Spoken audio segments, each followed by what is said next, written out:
Hey guys, what's going on today? Bojo here, and for today I decided to do something a little bit different. No NHL video this time around, but I wanted to do a special video because I want to start bringing Destiny videos to my channel a little bit more frequently, because even though that this game has been out for a couple of months now, I still find myself playing it day after day after day. So I thought that for today's video I would do a Destiny review of the 1.1.1 update that came out a couple of days ago or last week, depending on whenever you're watching this video. So without further ado, I'm going to be giving my reviews on all the weapon balancing, perk fixes, and all the stuff like that. So let's get started.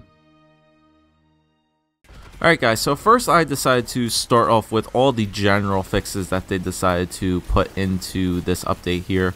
I'm just going to run all through these for you guys today. So they fixed the issue in which the armor with perks that increase ammunition carrying capacity resulted in ammunition loss upon respawn. So now if you have perks that increase the carrying capacity for obviously any weapons, for heavy ammo or special ammo, if you die you will still keep that ammo, which is pretty good. Decreased over penetration value for weapons with armor piercing perks. I guess there was a I guess that perk happened to be either pretty OP or not OP, depending on if you're in Crucible or in player versus enemy. Fixed an issue where items from the PS3 360 version of the Destiny demo were using old power values. They have been adjusted to regular values. Not that anybody's playing the demo anymore, really. The Song of Irute weapon tooltip now advertises the correct magazine size. I have yet to get this gun yet, so I can't give you guys exactly what the accurate changes of that are. Shoot the Loot, the 2-second cooldown added to the perk to prevent extra ammunition gains while ammunition bricks despawn. Okay.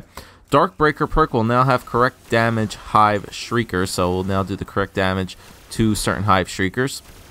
Snap Discharge will increase attack speed as per the description of the said perk. The Thunderer perk now has priority on the 4th Horseman tooltip, so that's for PS3 or PS4 only, because that is a only PlayStation gun. And Full Auto fixed the issues in which the weapon perk stopped working while the trigger was being held down. I personally have experienced this with the Vision of Confluence. Sometimes if I have the perk, if I have the right trigger held down, sometimes the vision just does not shoot. So hopefully they fix that as well. Alright, so that is all the just general updates to perks and stuff like that in both versions of Destiny for 360, PS3, PlayStation 4, and Xbox One. So now time to get into the weapon balancing and upgrades that they have instituted into this game, as well as my reviews on what I think of them in action against Crucible and player versus enemy. Okay, so first off, we're going to start with the auto rifles that they changed up in Destiny. So they have now finally reduced the base damage of all auto rifles by 2.5%, and as well have reduced the effective range values that these auto rifles can carry. So personally, I have tried a bunch of different auto rifles in Crucible. I think the ones that you guys are going to see in this video are Hard Light, For the People, the auto rifle from the Crota raid, which I cannot name right off the top of my head. I think the Abyss Defiant, yes, that is the name of it, and the Eidolon Ally, or the Husk of the Pit, if you will, from Blade of Crota drop. So honestly, out of all the auto rifles that I have used in both Crucible and player versus enemy, I definitely can tell a slight difference in the base damage that each of these guns does present. Mostly my favorite auto rifle to use in this game is still For the People, and I do like that a little bit better just because of the scope I have on it. I can get headshots off a little bit easier. So if you still get headshots with auto rifles, there's definitely isn't a much of a difference if you're getting constant headshots. But there definitely is, I definitely can notice a certain decrease in the damage. I still have yet to get the Suros in this game. It's one of the, in the Xbox One version at least, the Suros is probably still one of the only guns that I need exotic weapon-wise. So I still want to see what damage that thing will do, and I have not yet to try it out. But other than that, all the auto rifles still feel pretty much exactly the same. Like I said, the For the People is definitely my favorite one to use, and definitely did the most work for me in Crucible. Abyss Defiant, it's alright, but I have the perk where it shoots slower when you aim in on the sights. It does a little bit more damage, but still not as good as it is. The Eolonian Ally, it's alright, and Hard Light, not the greatest auto rifle exotic to have. But yeah, I definitely can notice a difference in the auto rifle damage in Crucible. As for player versus enemies, not really too much.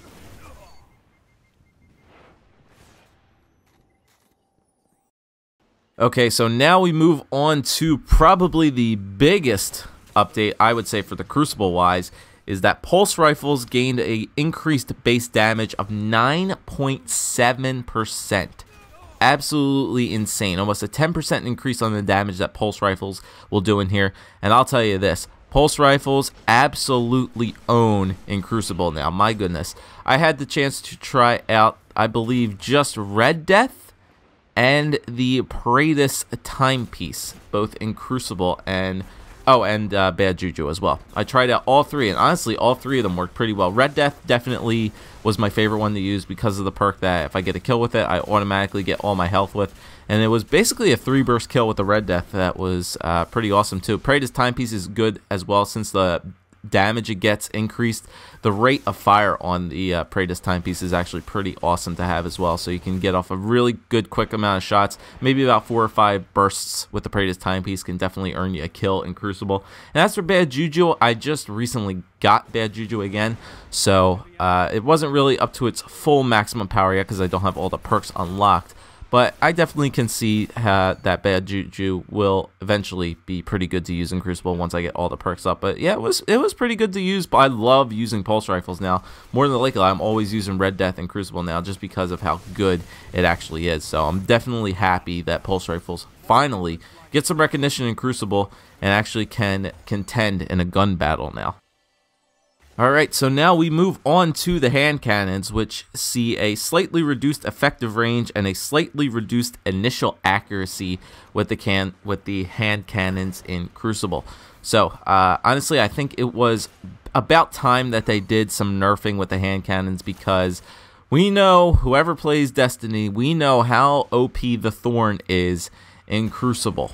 We know how OP that gun is, whether it's in like Iron Banner or just a regular Crucible. We know how good the Thorn is, especially if you have it upgraded all the way. And the fact that people were just basically sniping across the map with hand cannons is absolutely ridiculous, especially with the Thorn because of that reduced damage. All you need is like 3 shots on the guy and he's basically dead because of the residual damage that it gets off. So I'm definitely happy that they nerfed hand cannons a little bit. There is definitely a reduced effective range. I definitely can notice it by now. You can still get a reasonable shot from distance, but it's a lot harder to get it off. I believe the hand cannons that I tried out in Crucible were the Last Word, Fatebringer, and the Thorn. Fatebringer, not the greatest gun to use in Crucible at all anyway. That's more of a player versus enemy gun because with the headshot, it'll give the bursts, the headshot burst kills. So that's definitely more of a gun to use in player versus enemy. Moreover, probably in Crota's raid too, but... and the Last Word, not, you know what, Last Word still pretty good, but not as good as it used to be. I will definitely say that.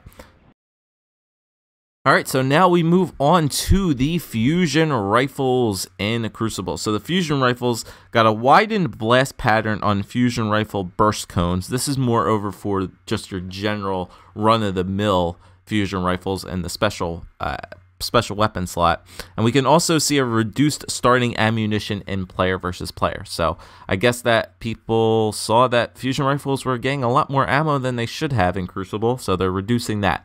Now, one note I will say about the fusion rifles is since the Vex Mythoclast is technically considered a fusion rifle, it falls under this category of, even though they're saying that there is no reduced damage, I definitely can see that there is a little bit of a reduced damage on fusion rifles. They have announced that they will be removing the Vex Mythoclast from that category of fusion rifles technically because it is, even though it's considered a fusion rifle, it's a starting weapon slot, so they're definitely going to change that for a later update. But as for the fusion rifles that I tried in Crucible, I tried a ton of them because I had a lot. I tried out the Vex, I did Light of the Abyss, Final Rest, the Murmur, and Plan C. And honestly, Plan C, it's pretty good. Pretty good now, even though there is a reduced effective range and a slightly reduced initial range. more than likely you're not going to be hitting people across the map with fusion rifles as before, unless you're using something like the Murmur that does have a very good effective long range when it comes to playing against enemies. More than likely you're going to be using fusion rifles close in upon an opponent. So it's pretty good that they reduced that people just sniping, I guess, with fusion rifles from pretty far away off the map. But honestly, I couldn't really tell you a difference on the fusion rifles. Alright, so now we move on to the dreaded shotguns in Crucible. I'll save the first point for later, but reduced high-end range values for the shotguns, damage fall-off starts sooner, and reduced starting ammunition in player versus player for shotguns. Honestly, to me, that's a load of bullcrap because the shotguns seem like they're still just as powerful as they have always been. I've tried out a variety of them, from the Invectives to the Morgue, Secret Handshake, Found Verdict, and I believe that, and the Swordbreaker as well. So Crucible wise, I don't see that much of a difference between the high-end ranges for the shotguns. My favorite one to use definitely during Crucible that I found out is the Found Verdict. The range on the Found Verdict is actually pretty good, and it's almost a one-shot kill instantly. I hate using shotguns, to be honest, but since Destiny's multiplayer maps are more than likely all of them are very close quarters, they're very shotgun friendly, so it's more often than not you'll see people using shotguns anyway, and honestly I don't see much of a difference in the shotguns. However, when it comes to player versus enemy, the offline, not Crucible stuff, when it concerns the shotguns, this is where the biggest improvement comes to them. An increased damage against non-all Guardian combatants by 2 times. A 100% increase of the damage that we see shotguns dealing in player versus enemy. So any raid, I will tell you this spot on. I've ran the Vault of Glass. I've ran the Crota raid. The yellow enemies, I can tell you, go down within 5 shotgun shots with a fully 331 shotgun. I have a couple clips in there to show you guys from me running, I believe, the daily story, maybe even the weekly, and even I think a mission of a main boss at the end there. You could just see how quickly some of these enemies go down with only 1 or 2 shots from a shotgun. It's absolutely ridiculous. The shotguns are so overpowered now. It's not even funny on player versus enemy. You can get up close and personal with some of the enemies that you thought once before that you needed to stay far as hell away from them. But now, if you're lucky, you can kill them with 1 damn shotgun burst. It's absolutely crazy. I love the increased damage to shotguns so much, and I definitely always am looking forward to run a shotgun in player versus enemy, especially in the raids. They're so much more useful now. Alright, so now we move on to just some general activities that they improved for the strikes. They now have made the weekly heroic strike match makeable. So if you don't have 3 friends to play the weekly or the nightfall with, the nightfall is still not in matchmaking, but the weekly strike now is available to matchmake with other players. So that's pretty cool. And strikes will be less likely to repeat in matchmaking rotations for full fire teams. So this is basically in the Vanguard Rock or the multiple playlists that you can do for running strikes. So they will be less common that you will get the same strike twice in a row. Now, for player versus player updates, they have also unlocked, players will now unlock all playlists such as Control, Clash, Rumble, and Skirmish now when you immediately unlock Crucible. So this is for if you're creating a new character. Apparently you couldn't unlock all the game modes before, so they fixed that up. They add a new notification when Crucible modes unlock.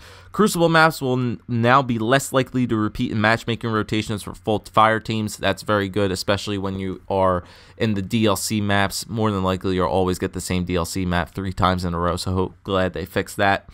Guardians no longer drop heavy ammunition when killed in player versus player. Now, this one is actually pretty debatable. Some people like this, some people don't like this.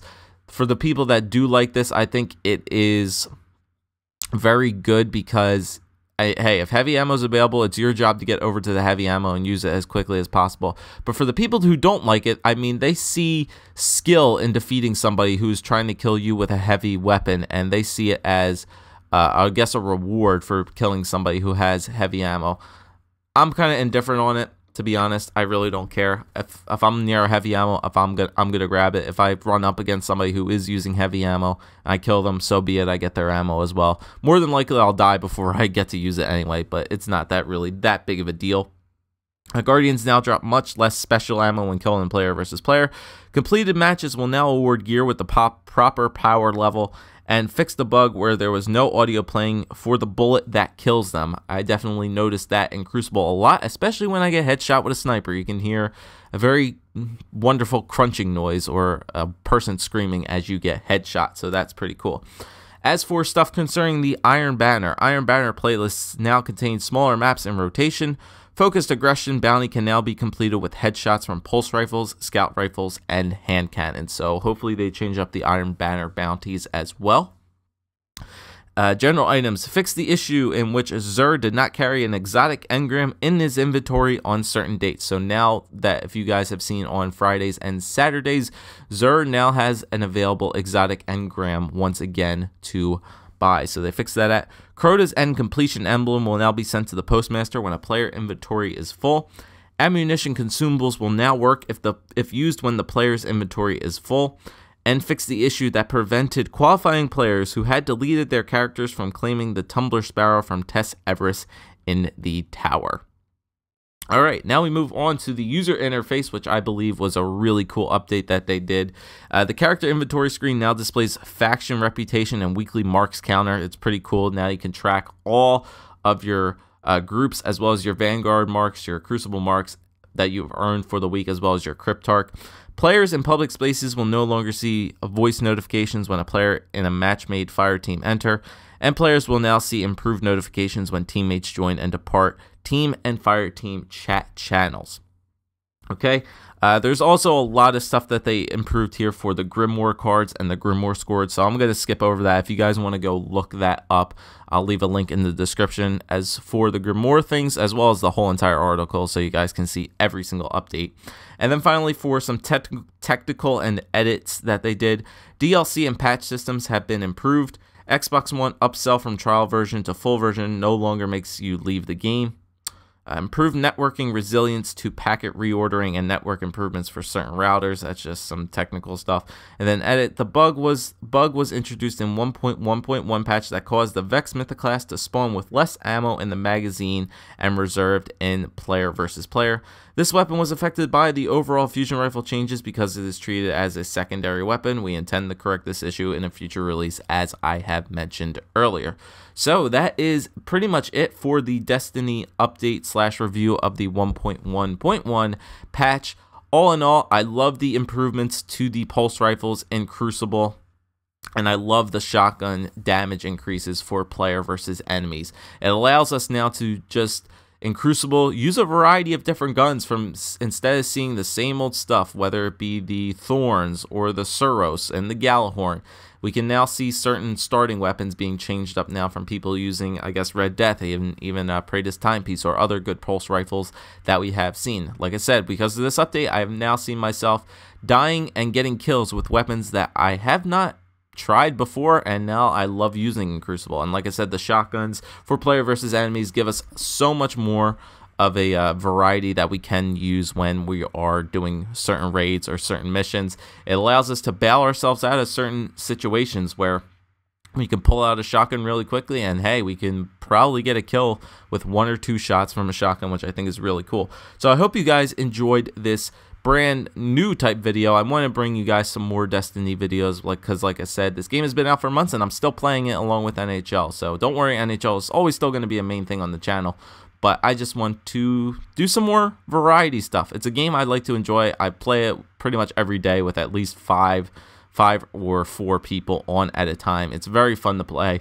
And you know what? I'll keep bringing you guys some Destiny videos as whenever I have the chance to make them, because I love this game and I really cannot wait for Destiny 2 to come out in the future, as well as the new DLC, which will launch in May. So be on the lookout for that. So I hope you guys did enjoy the video. If you did, smack a like and leave some comments or suggestions that you guys would like to see for future Destiny videos. I do plan on making a little bit of a Destiny review for the new Inferno playlist that came out, I believe, today or yesterday, depending on when you're watching it, so be on the lookout for that. Other than that, thanks for watching, guys. I hope you enjoy this. If you did, like I said, leave a like, comment, and subscribe as always for more Destiny and NHL content, and I'll see you guys next time.